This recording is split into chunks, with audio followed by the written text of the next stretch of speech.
جنگل میں ایک خوبصورت پرندہ رہتا تھا جس کا نام رایا تھا۔ رایا کا ایک پر ٹوٹ چکا تھا اور وہ اس کی وجہ سے اڑ نہیں سکتا تھا۔ وہ ہر روز اپنے دوستوں کو دیکھتا جو آسمان میں بلند پرواز کرتے، اڑتے ہوئے بادلوں کو چھوتے اور آفتاب کی روشنی میں چمکتے۔ رایا کے دل میں اڑنے کی خواہش بہت بڑی تھی۔ وہ جب اپنے دوستوں کو اڑتا دیکھتا تو اس کی آنکھوں میں حسرت اور دل میں تمنا جاگ اٹھتی۔ ایک دن اس نے فیصلہ کیا کہ وہ اپنی خواہش کو پورا کرنے کے لیے کچھ کرے گا۔ اس نے اپنے دوستوں سے مدد مانگی۔ سب پرندے اس کی مدد کرنے کے لیے تیار تھے۔ پرندوں نے رایا کو مشورہ دیا کہ وہ اپنے ٹوٹے ہوئے پر کو ٹھیک کرنے کے لیے کچھ خاص چیزیں تلاش کرے۔ وہ سب مل کر جنگل میں نکلے اور مختلف چیزیں جمع کرنے لگے۔ انہوں نے نرم پتے، چھوٹے تنکے اور کچھ ریشے اکٹھے کیے۔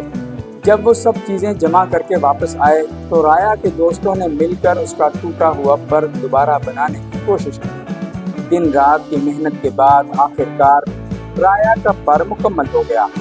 رایا کی آنکھوں میں خوشی اور امید کی چمک تھی۔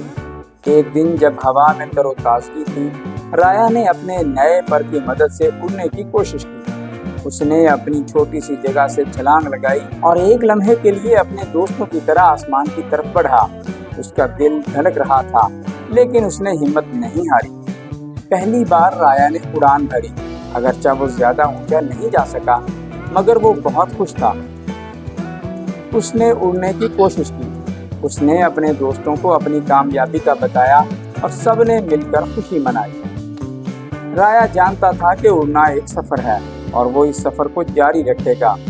اس نے عزم کیا کہ وہ ہر دن اڑنے کی کوشش کرے گا اور ایک دن وہ بھی اپنے دوستوں کی طرح آسمان میں بلند پرواز کرے گا۔